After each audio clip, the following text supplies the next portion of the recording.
Aujourd'hui, je vais vous présenter non pas un outil, mais plutôt une fonctionnalité de l'IA, donc ce qu'on peut faire en cas pratique. Là, aujourd'hui, on va regarder Flux Context. Donc Flux Context, c'est un outil qui me permet, avec un prompt, de directement modifier une image, à la manière de ChatGPT Image, mais cette fois-ci, la grande force de Flux Context, c'est qu'il va nous garder les éléments d'une image, les zones d'une image, totalement intactes, sans, contrairement à ChatGPT qui lui va nous refaire une image similaire, mais il y aura toujours des petites différences, en plus du fait qu'il va nous la colorer en jaune. Lui, il va vraiment nous la garder à l'identique. Donc là, je passe par Comfy UI, notamment grâce à Flux Context Dev, qui est sorti il y a quelques jours, qui est donc un modèle open source, contrairement à Flux Max et Flux Context Pro. Celui-là, on peut le faire tourner en local, donc on peut l'installer. Alors, il faut quand même une machine qui soit relativement puissante. Moi, j'ai une RTX 4090, mais on peut s'en sortir avec des cartes un peu moins costauds. Et on peut, du coup, en venant taper un prompt. Alors, l'idée de ce tuto, de cette vidéo, c'est justement de ne pas rentrer dans le détail, mais plus de vous montrer un peu ce qu'on peut faire. Parce que sinon ça prendrait trop de temps.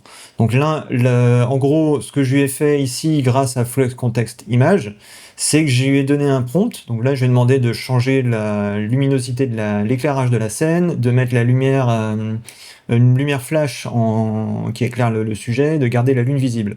Et ça donne ce résultat. Donc on peut voir à gauche l'original et à droite la version modifiée, et on peut remarquer notamment que donc déjà la personne est totalement identique, il a vraiment gardé la même, il a changé un peu l'éclairage et surtout il a changé l'arrière-plan. Et surtout ce qu'on peut remarquer, c'est qu'on a les mêmes watermarks. Ici on a même les mêmes numéros, vous pouvez vérifier, hein, on est vraiment sur un maintien des éléments identiques, puisque je lui ai pas demandé de les changer, donc il les a gardés, il est gentil, il est docile. Et ce qu'il y a d'intéressant aussi avec ce modèle-là, c'est que, et notamment son implémentation dans Comfy UI, c'est que je veux pouvoir venir dupliquer les branches, les nœuds comme ça, et je vais pouvoir refaire des modifications à la chaîne. Et non seulement à la chaîne, mais je vais pouvoir aussi faire des nouvelles branches. C'est ce que j'ai fait ici, notamment avec une nouvelle branche. Ici, j'en ai fait une deuxième là-dessous. Et je lui ai demandé de façon successive de faire plusieurs modifs. Donc ici, je lui ai demandé de me changer le background pour une plage ensoleillée. Là, je lui ai demandé de me rajouter un chapeau de paille.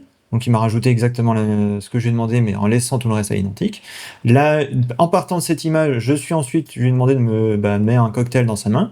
Je crois que c'est une pina colada. Je lui ai même demandé de me faire un petit citron, une rondelle de citron et un petit ombrelle, et il l'a fait.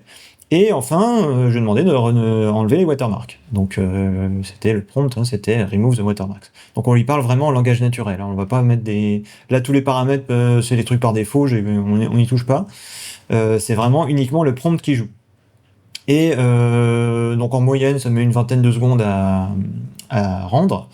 Et on n'est pas, du coup, une fois qu'on a fait notre résultat, on va venir le sauvegarder. Donc là, je vais demander de me faire un petit upscale pour avoir une meilleure qualité, mais on a vraiment différentes façons de régler. Là, on peut encore venir améliorer un petit peu la génération, notamment au niveau du visage. On est encore un peu pixelisé, mais ça vient aussi du fait que mon image de départ était assez petite. C'était du 612 par 408.